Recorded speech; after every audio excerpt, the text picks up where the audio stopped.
astrology is a tool, can we use it as a predictive astrology? Can we predict a future? Astrologers not supposed to make predictions, and they're not supposed to tell people what to do. They're supposed to help the people to understand the process of how the universe works. What is this difference between, if we are talking about Christianity, then people just see it as there is a differentiation between God. Either you talk about Jesus Christ. In Islam, they have a different set of beliefs. And when we talk about Hinduism, we have different deities, different It's not bhagwan. Hindu. It's not Hindu, and it's not an ism, and it's not a religion. It's what I just said it was, and theirs is not. They don't have a language with a large vocabulary. They do not have the knowledge that I was just referring to. They're ignorant. They're blind faith only. They have no real understanding of who we are, and they think we live for one lifetime. In fact, they're abysmally ignorant and arrogant because they try to superimpose a one lifetime uneducated you on the world. And they've been trying to do that for years at gunpoint. The good news is the Vedas isn't taught at gunpoint. That's also not going to happen. So can you give any example that if we talk about Islam and if we talk about Christianity? Well, I don't need to tell you much about gunpoint with Islam. That's what they are. I call it I slam. I call them I slam all of you. Because they just pull their weapon out and say, we're right, you're wrong, do or die. One lifetime. Same thing for Christianity. That's where the Pope ended up. That's where everybody else ended up. Same thing. Colonized the world, stole everything at gunpoint. In the name of who? Jesus. I see. You mean that really nice guy, Jesus? He wanted to rob the world? Well, that's what you did. And and Judaism? Well, less than, but still the same. Same small-minded, same limited viewpoint, same no explanation for more than one lifetime. So they're all various degrees of sincere, which I always say. They have moments of sincerity and genuineness. So that also matters. But what they don't have is knowledge beyond their one little, small, not very interesting book, which doesn't teach about time. So, Kalohismin, Brahmabhuta Prasanatma Nasochiti Nakangshati Samasarveshu Bhuteshu Mad Bhaktim Labate Para. It leads to a state of understanding of the person behind it all. And God doesn't mean that.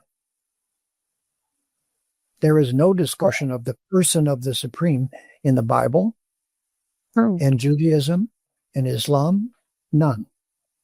But this is the basis of what? Purna Avatar.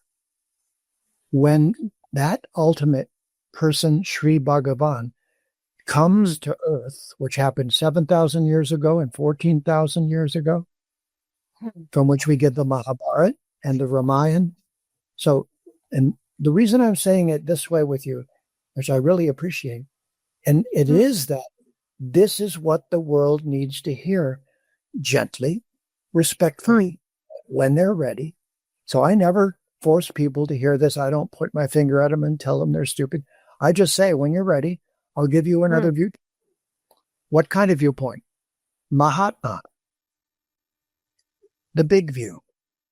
Well, you have the small view. That's nice. You have a view, but it's small. It's one lifetime, a little bit this, a little bit this, a little bit this. But Jeffrey ji, there are different negative characters in Hindu scriptures as well who try to impose their thoughts on people. If you take Ravan, if you take Kans, Shakuni is the one character, and there are many in Mahabharata. So how do you see these characters? Well, I never said there weren't crazy, ugly, nasty people in the world. They're called Asura. And Sura, the word Sur is the root of Surya, the sun.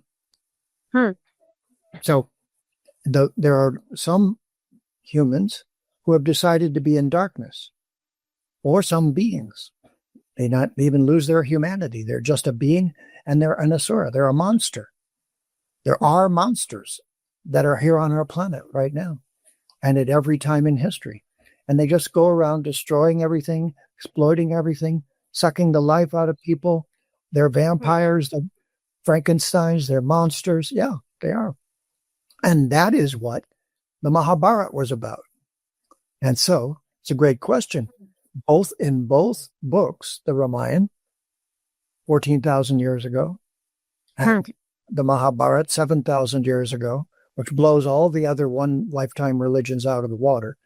They don't know anything about anything that long. But that's the historical, astrological dating of the Vedic culture. And so therefore, the people that won't listen to that are in blind faith religions, and they're blinded, so they don't listen. But if they pay attention, Jyotish can show them with astronomy the actual cycles of the grahas, of the planets. And those cycles of the planets are measurable, and we're in the midst of that measurable reality, which has been completely ignored by the Abrahamic religions. All right. Okay. Since you have a great knowledge of astrology, Vedic astrology, can we see rebirth in our natal chart, in the Vedic chart? Or we can say Kundli? Well, like your question about Rahu and Ketu, it's important. Rahu represents one possibility, which means you could become as materialistic as you possibly could, greedy, selfish, just about me, take. That's Rahu personified. So that's Rahu in matter. Or you could become Ketu and you could say, no, I don't care. No, I don't care what I own. No, all I need is a meal today and, a loincloth. I'm okay. So that's Ketu. So then there are two states. Greedy for matter and getting a big pile of it and trying to get as much as I can, Rahu. And this is a character. You know these people. I know these people. And then there's Ketu. Couldn't care less. Nope. No.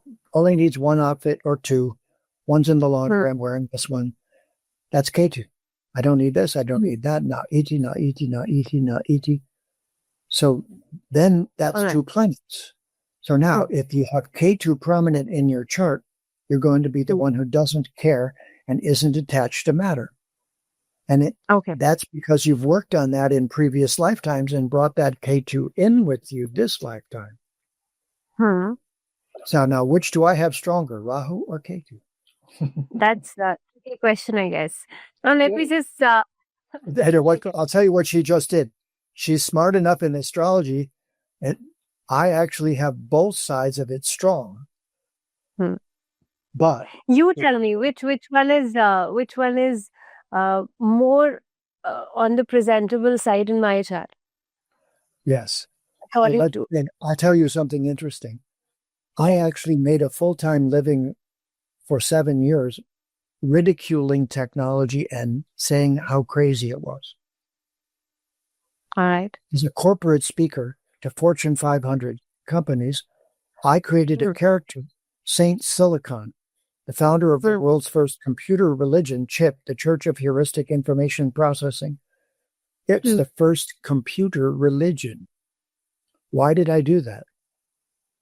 To make fun of technology and say that technology was ruining humanity. And it still is. If you're not careful, technology will ruin your humanity. So do you think AI will overpower humanity? Well, I don't know. The jury's out still. But if we're not careful, I know it will. Because I've seen it. Okay. All around the planet. And I was in the midst of Silicon Valley when it was born. So I knew Steve Jobs, Wozniak, the whole crew. I was there when the computers came into being and selling them. I worked for Apple and for other technology companies. My point was, Ketu, if you go to the extreme, you have nothing. A loincloth, a few possessions, they're in my little bag. Here, we're done. Rahu, if you go to the other extreme, I'm a billionaire. But not all billionaires are evil. If I'm a Rahu billionaire, I might just take care of the whole world with my riches and my money and my billions of dollars. So it's interesting. It is interesting, no doubt. And I have, I will say 2 sentences. You just correct me if I'm wrong. Rahu is responsible for illusion and Ketu is a headless energy. How do you see that? Rahu is drunk on materialism and Ketu is renouncing the whole thing unnecessarily at its extreme. So both of them, they're the 2 extremes. You can go naked with just a loincloth, own nothing, and say, this is me. Hi, I'm Ketu. Or you can be Rahu and have everything and own everything and control with everything. And I'm nothing but the money I have. I'm all about that billions of dollars I have. Welcome to Rahu.